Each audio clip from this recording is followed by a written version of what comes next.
Top of the morning, everyone. It's Monday, April 28th. I'm John Weigel with Andrew Yeung, and this is the Hustle Daily Show.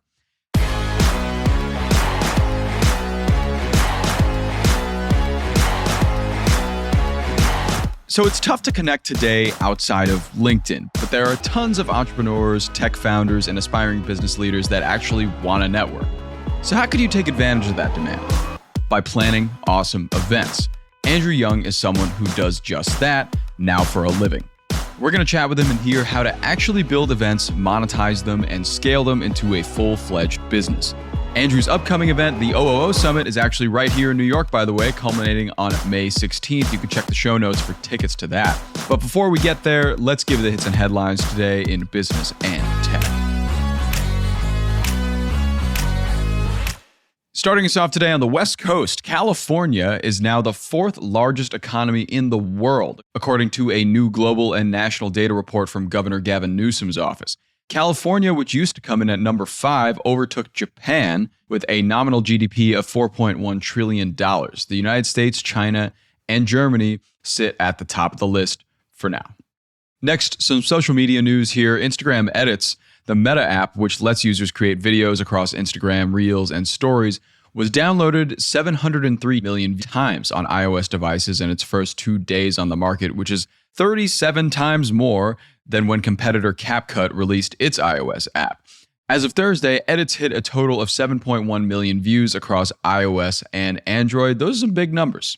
And finishing up here with a few health notes, biotech startup Contraline announced that its male contraceptive, Atom, is safe and effective for at least 2 years following its first human clinical trial.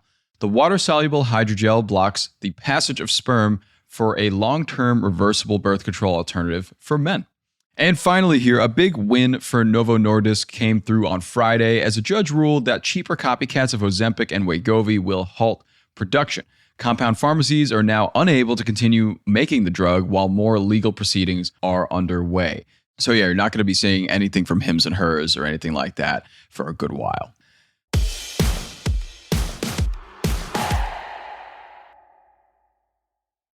On to our main segment today. So we're joined by Andrew Yeung to learn something about creating, scaling, and monetizing events, especially for entrepreneurs and tech founders. So let's get into it.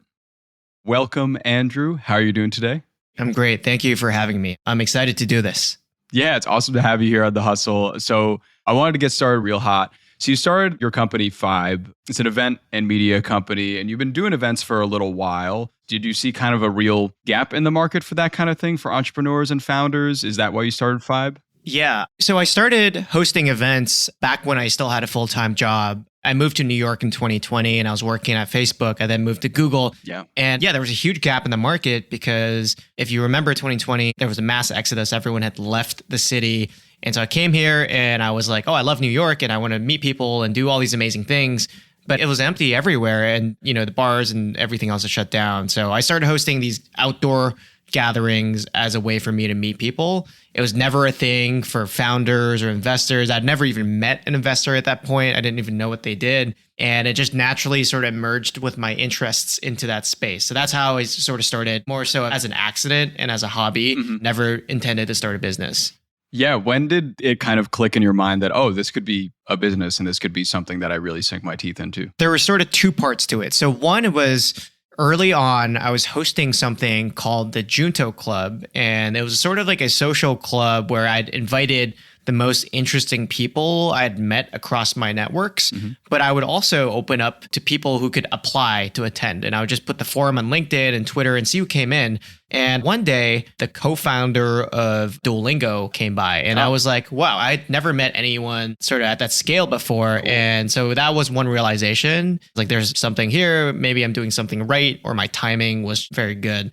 And then the second part to that was when a company came to me, a large bank that you've probably heard of, and they were like, can we pay you X amount of money to put our logo at the event and effectively sponsor the event? And that's when I realized when I combined those two things, there could be a real business here. Yeah, for sure. Is that primarily the main source of income for Fibe? Sponsorships and other companies kind of coming in to kind of put their logo on your events or sponsor your events in some way? Yeah, 90% of our revenue is from enterprise sponsorships. And then the remaining 10% is ticket sales. We do 100 events a year and only one of them is ticketed. And that one is the one we're about to talk about. So it's the conference business we run. Yeah, that's great. I also wanted to know, a lot of our listeners could be wanting to network, get out there, maybe even start events themselves in their own cities. How was planning that first event? Did it cross your mind that people just wouldn't show up and you would be there alone? I remember the first time I posted about the event on Twitter. I had a Twitter account back when it was called Twitter since 2009, and I had 93 followers or something like that. And one day I tweeted and I said, hey, I want to host a gathering for some of the most interesting people I've met. Who would be interested if I was going to do this thing? And it blew up. Hundreds of thousands of views, first time ever going viral. And so that was the only conviction I needed that people would show up. Now, did that convert into IRL? That was a bit of a concern, but I did a meetup at Central Park, 50 people showed up. And so I was like, no one is doing this and people are lonely and need friends. So that was the inertia that pushed it. Totally. Yeah, given that initial tweet and traction that you got, what is your method now of promoting these events? I'm sure it's changed quite a bit since you started out. I used to rely solely on Twitter and I didn't have an audience at that point, but I was good at finding these tactics to go viral, even though no one followed me. And so now I'm lucky to have a small audience at this point across Twitter and LinkedIn, and I have an owned newsletter as well. And so I use those primarily to drive attendees. And there's also the brand component. Sure. We've sort of built a reputation in New York for hosting high quality events with prominent founders and executives in tech, but also some of the early career folks. And so word of mouth also plays a big part in it. Yeah. And in terms of scaling the company over time and building and, hiring people, what positions were you looking to really hire when it first started to become more of a business than just kind of a hobby? I never thought about hiring anyone, to be honest. When I was still at Google and building this out, it was still very much for fun. Yeah. But I had someone approach me after a fireside chat I was speaking at, and he said, I'd love to work for you. I've admired everything you did. And, he was great at delivering that, call it a pitch. And he said, I'll work for you for free. And so his name's Jacob, and he started as our chief of staff, and we just promoted him to our head of partnerships and community, and he's been crushing it the last 1.5 years. Now he's more external facing and works with a lot of our partners and sponsors and clients. And so call it the chief of staff was the first role. Chief of staff. Yeah. That's great.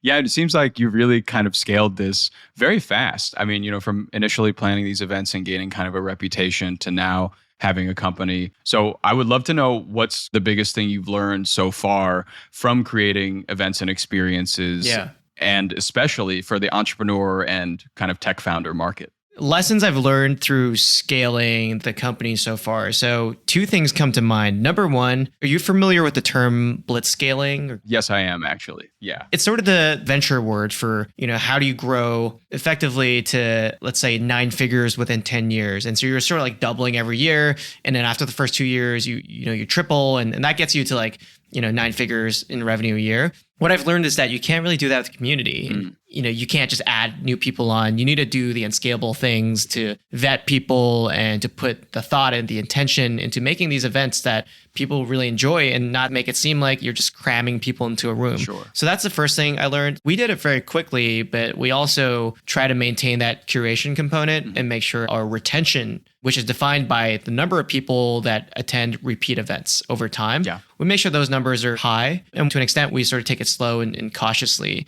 And then the second thing is, people always ask, how do you get so many people to come to your events? And just for the record, we have these really large events that go up to 3,000 people that are mostly people in the tech community. And then we have these really small rooms of 20 to 30 founders and CEOs of early stage companies.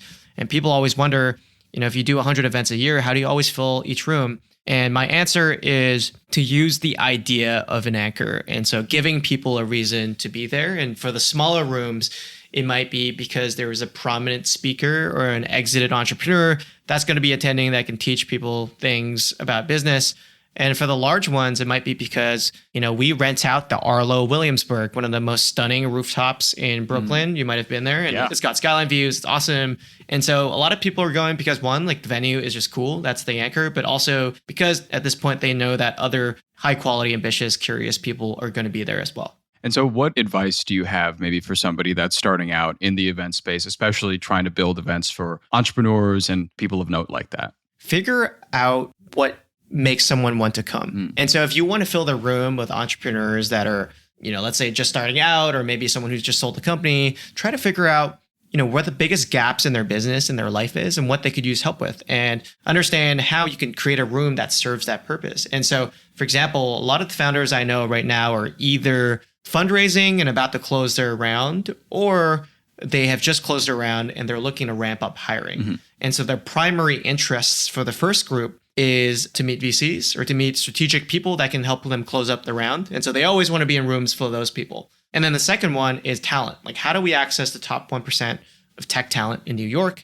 And they try to find environments where they can be surrounded with talent. It's much easier, much more effective to meet 5 to 10 people at an event in person and to have a dialogue with them versus to look at a list of names over LinkedIn or over a bunch of resumes. Oh yeah, 100%. It's always better to connect in person. Yeah. And that makes a lot of sense. I mean, really got to provide value for people to leave their homes nowadays. I feel like. So it really is like a strong value that you provide, it seems like, to get all these people out there. And, speaking of, we have the OOO Summit coming up May 16th in New York City. Can you talk to me about your goal with that summit? It seems like you got a pretty star-studded list of guests over there.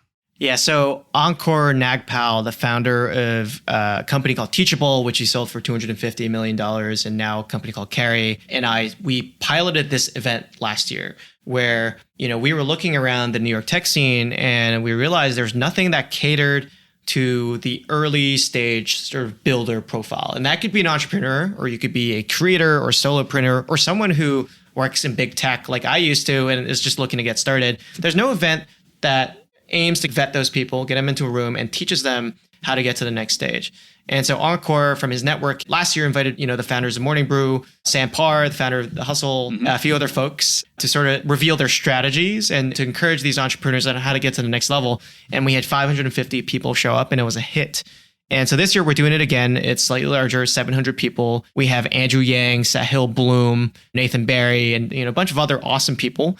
And the goal is a week of events ending with a flagship event on Friday, May 16th, designed to help you connect with other ambitious people, help you learn a thing or two to improve your business, or help to push you where you want to be, and help you have a bit of fun. And that's really the objective of the event. We want people leaving feeling that one single day is going to impact the rest of their career trajectory, whether it's entrepreneurship or working for someone else. That's great. I mean, it's really nice to have that community aspect of being in a place with other like-minded people that are looking to achieve a similar goal. And it sounds like you're doing that with pretty much every event, and definitely looking forward to being there myself on the 16th of May. So yeah, thank you so much. It's been such a pleasure chatting with you today. Of course. Thank you for having me. Yeah, appreciate it.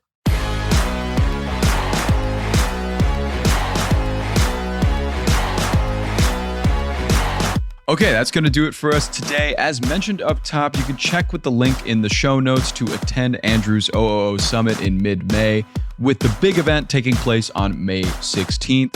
Thanks everybody for tuning into the Hustle Daily Show. We are a proud part of HubSpot Media. Our editor is Robert Hartwig, and our executive producer is Darren Clark. We got a ton more tech and business coverage in our newsletter. If you're not subscribed, you can go sign up at thehustle.co/email and follow us on Instagram at The Hustle Daily. We will see you tomorrow.